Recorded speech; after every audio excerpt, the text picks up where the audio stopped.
राज्यात सध्या विधानसभा निवडणुकीची धामधूम पाहायला मिळते। मग अनेक बैठका असतील, चर्चा असतील, दावे प्रतिदावे, अनेक तास झालेली खलबत, यानंतर अनेक पक्षांनी आपल्या उमेदवारांची यादी जी आहे ती जाहीर करायला सुरुवात केली। त्यानंतर उमेदवारांचे उमेदवारी अर्ज भरण्याची प्रक्रिया आहे ती सुद्धा सुरू झालेली आहे। सध्या आता जे शरद पवार गटाची जी पहिली यादी आहे ती जयंत पाटील यांनी पत्रकार परिषद घेऊन घोषित केलेली होती। 45 उमेदवारांची पहिली यादी त्यांच्याकडून जाहीर करण्यात आलेली होती। त्यानंतर आज आता पुन्हा एकदा शरद पवार गटाची दुसरी यादी जी आहे ती जाहीर करण्यात आलेली आहे। यामध्ये 22 उमेदवारांची नावं आहेत आणि या 22 उमेदवारांची नावं कोणती आहेत तीच आपण या व्हिडिओच्या माध्यमातून जाणून घेऊया। सध्या जे ट्विट करण्यात आलेला आहे या संपूर्ण यादीबद्दल आणि ट्विट करत 22 उमेदवारांची ती शरद पवार गटाकडून जाहीर करण्यात आलेली आहेत। आपण पाहिलं तर जर का महाविकास आघाडीमध्ये जर कोणी पहिल्यांदा आपली यादी जाहीर केली असेल तर तो होता ठाकरे गट। ठाकरे गटाने पहिल्यांदा 65 उमेदवारांची जी पहिली यादी आहे ती जाहीर केलेली होती।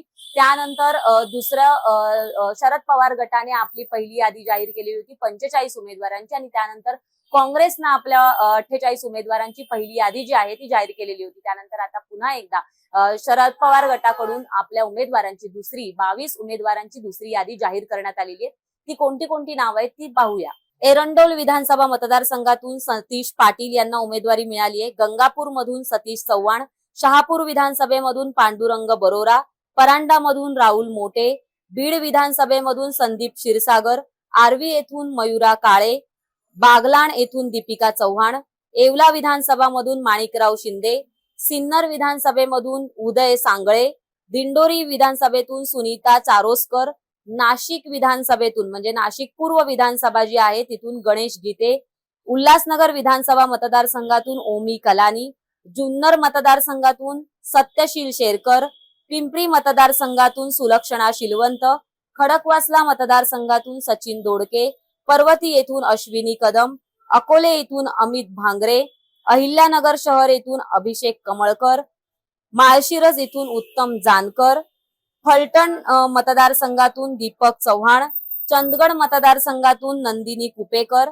आणि इचलकरंजी मतदारसंघातून मदन कारंडे यांना निवडणुकीच्या रिंगणामध्ये उतरवण्यात आलेला आहे। ही संपूर्ण 22 उमेदवारांची यादी पाहिली तर आपण पाहू शकतो की इथे क्लॅश झाल्याचं पाहायला मिळतंय। महाविकास आघाडीमध्ये अनेक खलबत आपण पाहिलेली आहेत।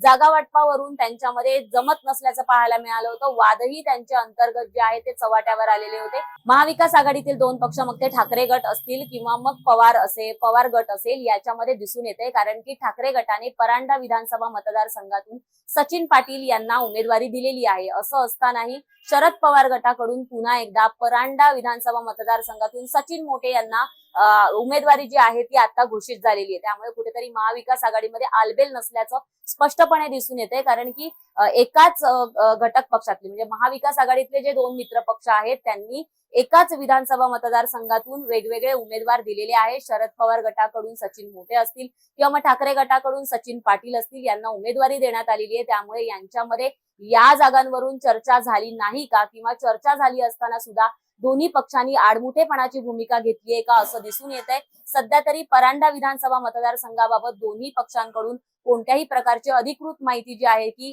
ठाकरे गटाने उमेदवार जाहीर केला असताना शरद पवार गटाने आपला उमेदवार का जाहीर केला त्या संदर्भातील कोणतीही प्रतिक्रिया देण्यात आलेली नाहीये। परंतु त्यांचा वाद जो आहे तो इथे स्पष्टपणे दिसून येतोय। आतापर्यंत जर का महाविकास आघाडीबद्दल जाणून घेतलं तर काँग्रेस कडून 71 उमेदवारांची घोषणा झालेली आहे। ठाकरे गटाकडून 83 उमेदवारांची घोषणा झालेली आहे, तर शरद पवार गटाकडून 67 उमेदवारांची घोषणा झालेली आहे। थोडक्यात महाविकास आघाडीने बऱ्यापैकी उमेदवारांची घोषणा जी आहे ती केलेली आहे। अशाच प्रकारचे राजकीय व्हिडिओ पाहण्यासाठी माय महानगरच्या फेसबुक, ट्विटर आणि इंस्टाग्राम पेजला फॉलो करा आणि आमच्या माय महानगर लाईव्ह या YouTube चॅनलला सबस्क्राईब करायला विसरू नका।